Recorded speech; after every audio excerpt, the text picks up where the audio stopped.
Nice gentleman named Vladimir Putin to, as I said, President Putin for 2.5 hours. That was being very seriously listened to. Should I tell you about the day first? Yeah. My little conversation with a nice gentleman named Vladimir Putin.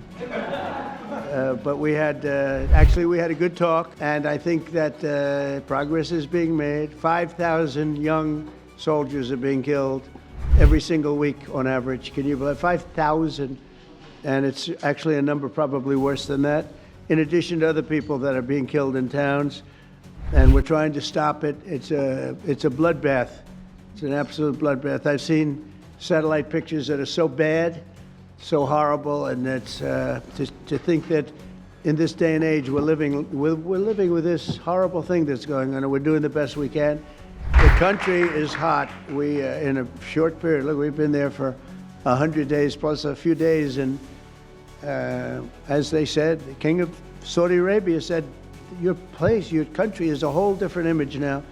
We were a laughing stock, an absolute laughing stock, but we're not a laughing stock any longer. And, I was talking to, as I said, President Putin for 2.5 hours. That was being very seriously listened to. We don't like what's happening. We don't like that we should have ever been involved. Would have never happened. But we're respected again as a country. One thing that I tell you that I think is amazing, if you remember about 8 months ago, the big story was that nobody wants to join our military. We couldn't have any, people weren't joining. And they weren't proud of our country. They weren't joining police forces all over the country, Houston, Dallas, all over the country, New York. And now we have a record-setting enlistment in the military. Think of that, record-setting. The most in 38 years, but it's probably more than that. They started taking the numbers, Susie, 38 years ago, right?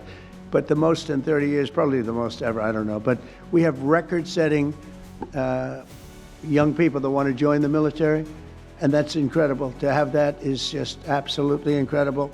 And to think that 8 months ago, we were all listening to the fact that this was before the election. 8 months ago, we were listening to the fact that we wouldn't have any, we wouldn't have anybody in our military. I mean, nobody.